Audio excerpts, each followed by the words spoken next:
প্রণাম। প্রণাম আর দাদা। কোটি প্রণাম। আপনাদের চরণে অনন্ত কোটি প্রণাম, ভক্তবৃন্দের চরণে প্রণাম। কি বলবো, অনেক ভুল ত্রুটি হবে, আপনারা নিজেগুনি ক্ষমা করে দেবেন। বলছি, এখানে সবাই ওম প্রকাশ করে জানে আমাকে, নামটা কি করে হয়ে গেল, কিন্তু আমার ঠাকুমা আমাকে অসীম নামে ডাকতো। এবং ঠাকুমার সাথে আমাদের বাড়ির পাশে দুটো আশ্রম আছে, আমার জন্মের আগে প্রতিষ্ঠিত। তখন তারা জানে ওখানে ওই সর্বধর্ম, ওই মানে জাতিগত ও নামগত পার্থক্য দূর করে বিশ্ব ভ্রাতৃত্ব, মানুষে মানুষে ভালোবাসা থাকবে, ওই উদ্দেশ্য নিয়ে গঠিত হয়েছিল। তো ওই আশ্রমে আমি ঠাকুমার সাথে যেতাম। এই আশ্রমেই বাবার সাথে দেখা হয়েছিল 2017 সাল নাগাদ হবে।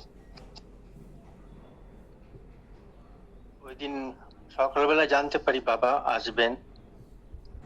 আমরা 10টা সাড়ে 10টা নাগাদ আশ্রমে বাবা আমি তাড়াতাড়ি করে গিয়েছি, গিয়ে দেখলাম না, বাবা তখনো আসেনি। ওখানে আমার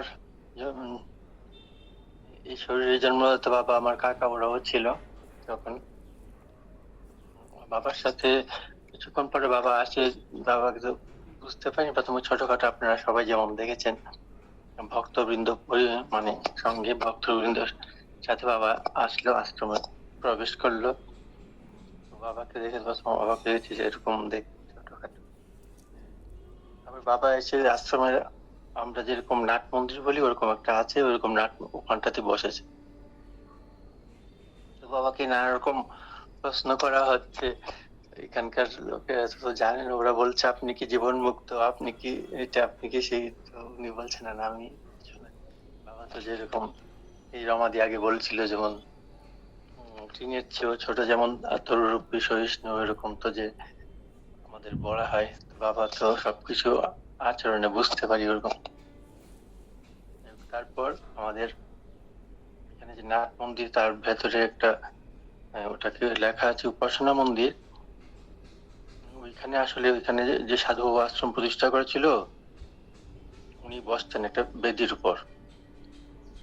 বেদিটার সামনে একটা যজ্ঞকুণ্ড আছে, উনি যজ্ঞ করতেন। সেই কুণ্ডটা আছে, ওটা মাটির উপরই এখনো। সেটা চারদিকে পাকা হলেও ওই জায়গাটা কিন্তু মাটির কর রাখা আছে, যাতে আমরা একটা ফিল পাই যে ওই জিনিসটার যে আগে যেরকম ছিল সেরকম।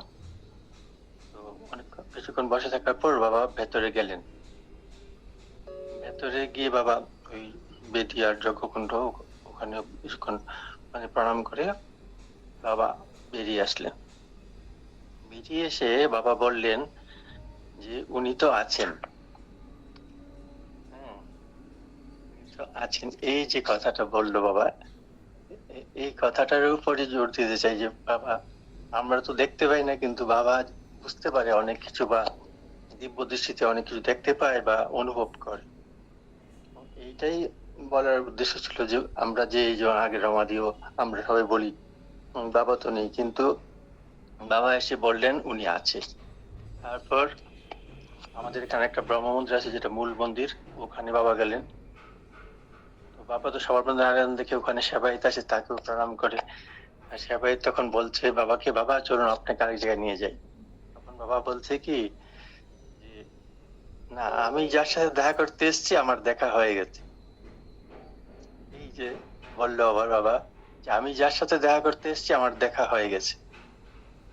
বাবা ওখানে প্রণাম করলো। তারপর কিন্তু এই যে বাবা বললো যে উনি আছেন এবং আমি যার সাথে দেখা করতেছি আমার দেখা হয়ে গেছে, এটাই সাধকরা বলেছে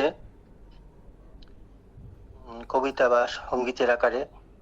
বলছে কি, কোথাও যাইনি আমি তোদের ছেড়ে, কোথাও যাইনি আমি তোদের ছেড়ে, আমি হারা হয় কভু তোরা আমায় ভুলিস না রে।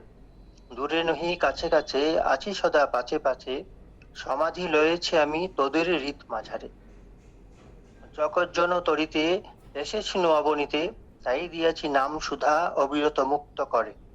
নাম যেখানে আমি তথা, নাম যেখানে আমি তথা, নামের সাথে আছি গাথা, ডাকবি যখন দেখবি তখন অভয় দিব অন্তরে। প্রণাম, এইটুকু বলার ছিল, ভুল ত্রুটি ক্ষমা করবেন।